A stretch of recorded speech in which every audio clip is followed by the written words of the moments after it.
Cópia não é semelhança. Uma narrativa sobre nossa identidade em Cristo. Introdução: somos semelhantes a Jesus, não uma cópia. Desde o princípio, Deus estabeleceu um propósito extraordinário para o ser humano. Fomos criados à sua imagem e conforme a sua semelhança. A Bíblia declara, em Gênesis 1:26, façamos o homem à nossa imagem, conforme a nossa semelhança. Essa declaração revela algo profundo. Deus não criou seres humanos para serem cópias uns dos outros. Ele criou pessoas capazes de refletir sua natureza, seu caráter e sua vontade. E quando chegamos ao Novo Testamento, encontramos em Jesus Cristo a expressão perfeita dessa imagem. Jesus é o Filho amado, aquele que revela o Pai de maneira perfeita. Nele contemplamos amor, verdade, justiça, misericórdia, autoridade, compaixão, santidade e obediência. Por isso, o nosso chamado não é copiar Jesus exteriormente.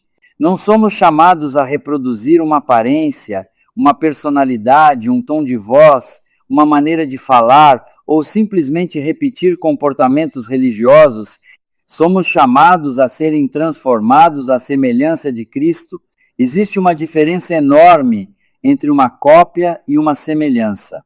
A cópia tenta reproduzir exatamente o que está diante dela. A semelhança, porém, manifesta a mesma natureza em uma expressão própria.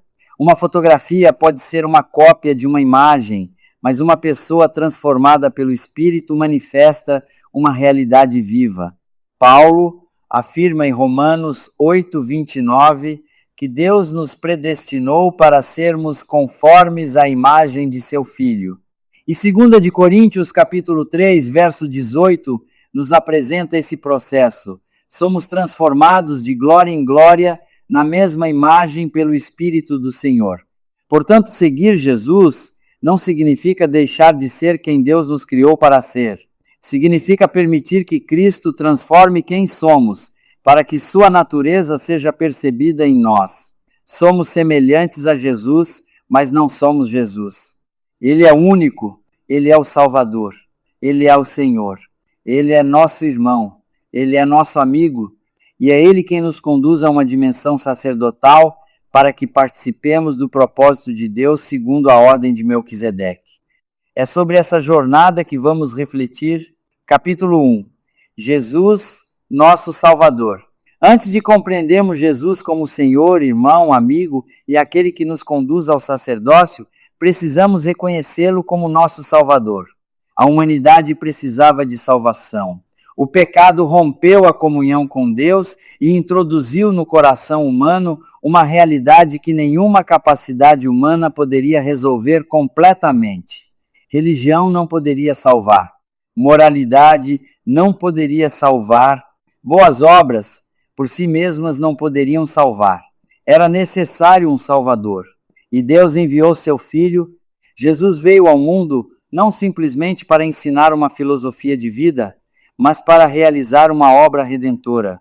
João, capítulo 3, verso 16, declara que Deus amou o mundo de tal maneira que deu o seu Filho unigênito, para que todo aquele que nele crê não pereça, mas tenha a vida eterna.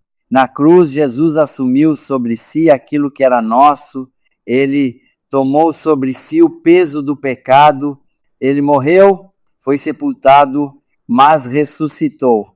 E a ressurreição declarou que a morte não poderia retê-lo. Jesus não é apenas alguém que admiramos. Ele é aquele em quem depositamos nossa fé. Ele não veio simplesmente melhorar pessoas. Ele veio salvar pessoas. Por isso, nossa semelhança com Cristo começa pela experiência da salvação. Antes de tentarmos imitar seus comportamentos, precisamos receber sua vida. Antes de falar como ele falou, precisamos nascer de novo. Antes de fazer obras semelhantes às suas, precisamos ser alcançados por sua graça. O verdadeiro cristianismo não começa com uma imitação exterior, começa com uma transformação interior. Quando Cristo nos salva, nossa identidade começa a ser reconstruída. Deixamos de viver como órfãos espirituais, e passamos a compreender que pertencemos à família de Deus, a salvação é o ponto de partida. Cristo nos encontra onde estamos, mas não nos deixa como estamos. Ele nos salva para nos transformar. Capítulo 2. Jesus como Senhor. Depois de reconhecermos Jesus como Salvador, precisamos compreender uma verdade ainda mais profunda. Jesus é Senhor. A salvação não significa apenas receber benefícios de Cristo, significa reconhecer seu governo sobre nossa vida. Muitas pessoas desejam Jesus como Salvador, mas resistem a Jesus como Senhor. Querem o livramento, mas não querem o governo. Querem a bênção, mas não querem a obediência. Querem a presença de Cristo, mas não querem submeter suas decisões à sua vontade. Entretanto, Jesus não pode ser reduzido a um instrumento para satisfazer nossas necessidades. Ele é Rei, Ele é Senhor. Filipenses capítulo 2, versos 9 ao 11, declara que Deus o exaltou soberanamente e lhe deu o nome que está acima de todo nome, para que todo joelho se dobre e toda língua confesse que Jesus Cristo é Senhor. Essa verdade muda completamente nossa caminhada. Se Jesus é Senhor, então minha vida não pertence exclusivamente a mim. Meus sonhos precisam passar por sua vontade. Minhas decisões precisam ser submetidas à sua palavra. Meu relacionamento com as pessoas precisa refletir seu caráter. Meu ministério precisa estar debaixo de sua autoridade. Minha liberdade precisa encontrar seu propósito em sua vontade.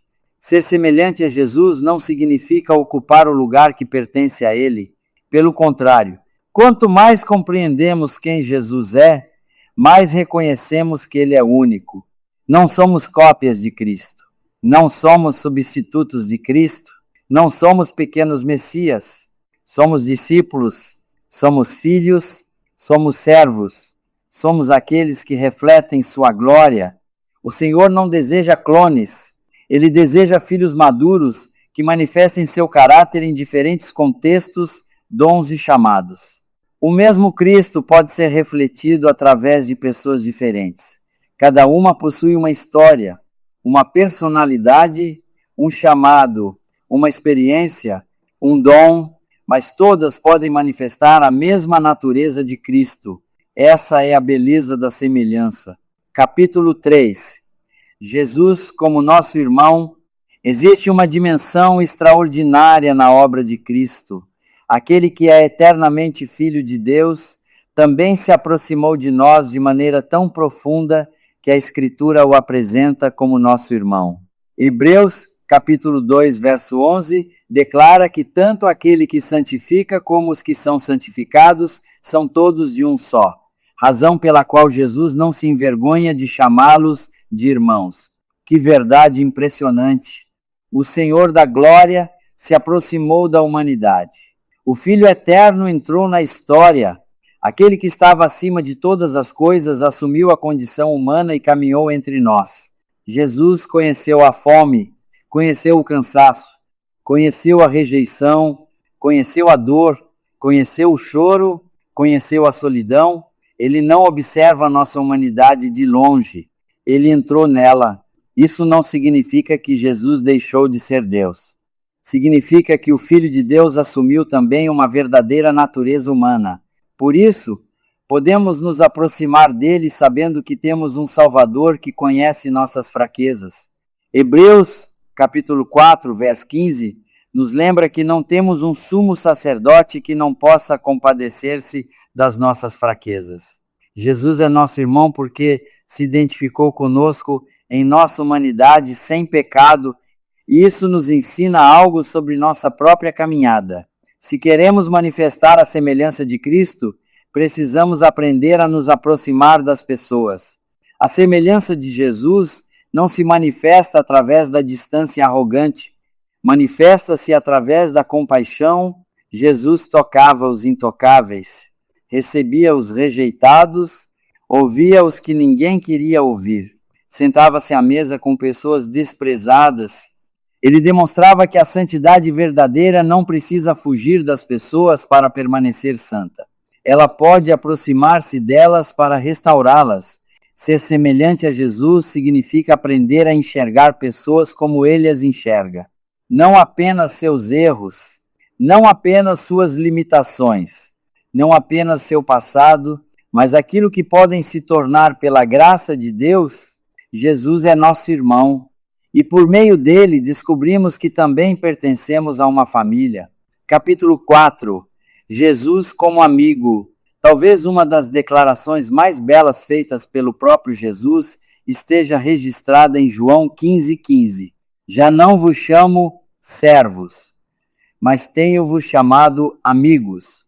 Jesus é Senhor, Jesus é Rei, Jesus é Salvador, mas ele também nos chama de amigos. Isso revela a profundidade do relacionamento que Deus deseja estabelecer conosco. O cristianismo não é apenas um sistema de regras, não é simplesmente uma estrutura religiosa, é relacionamento. Jesus deseja ser conhecido, deseja comunhão, deseja proximidade, deseja que caminhemos com Ele. Um amigo verdadeiro compartilha, um amigo verdadeiro permanece, um amigo verdadeiro corrige quando necessário. Um amigo verdadeiro celebra nossas vitórias e permanece presente em nossas dores.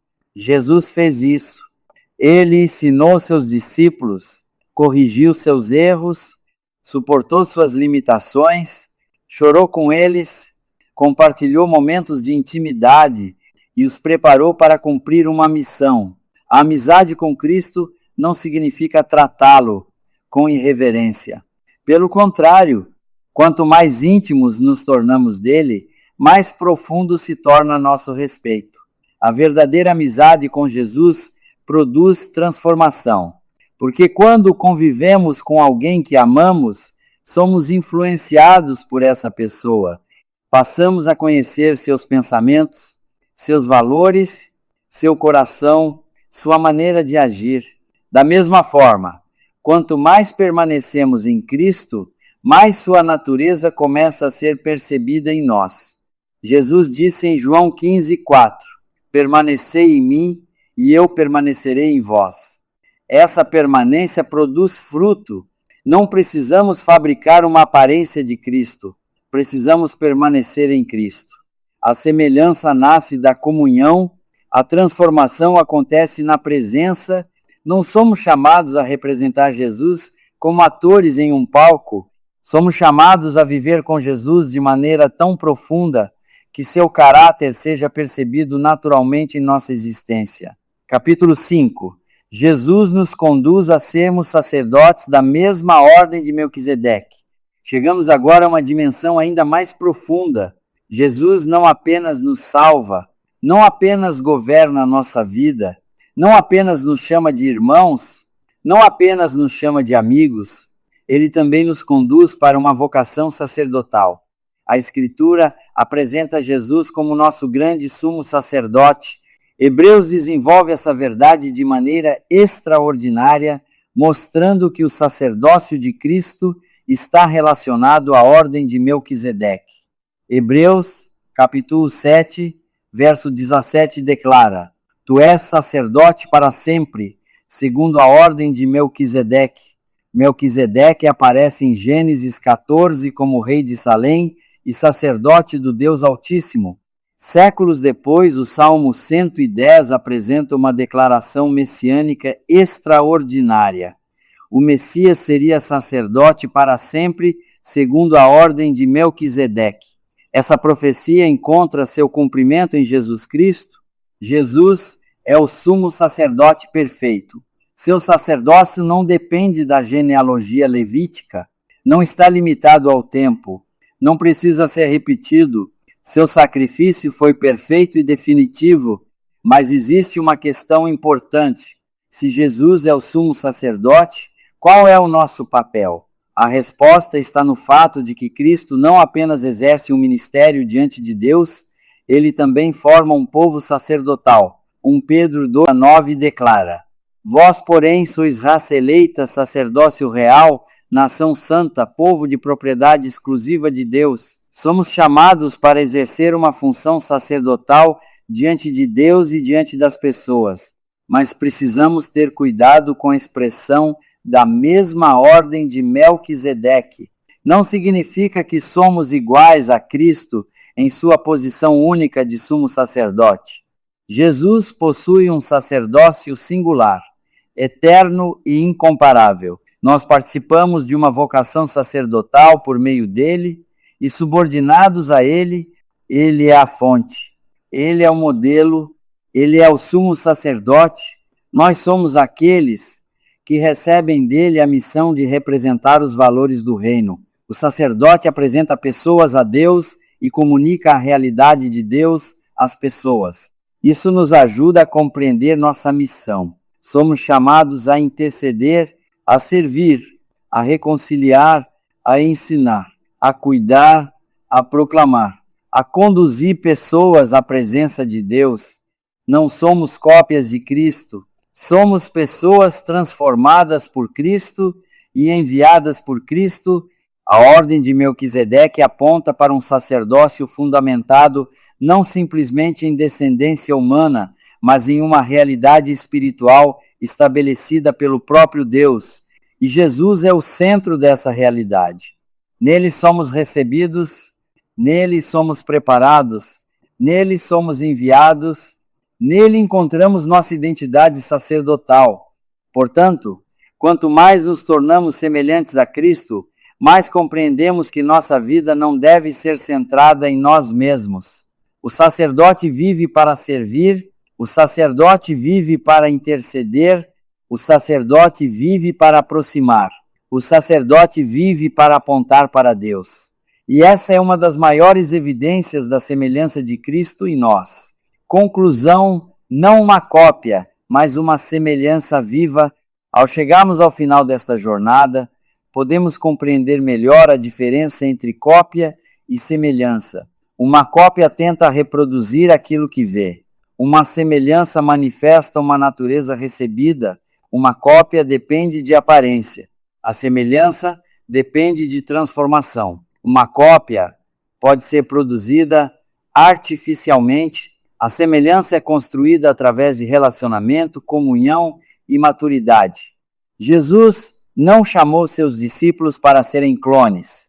Ele os chamou para segui-lo. E seguir Jesus significa permitir que ele transforme nossa maneira de pensar, sentir, falar, servir e viver.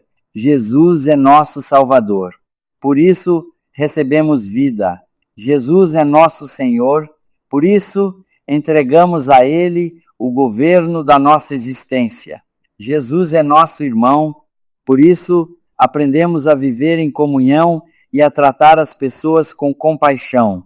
Jesus é nosso amigo, por isso permanecemos nele e permitimos que a intimidade produza fruto.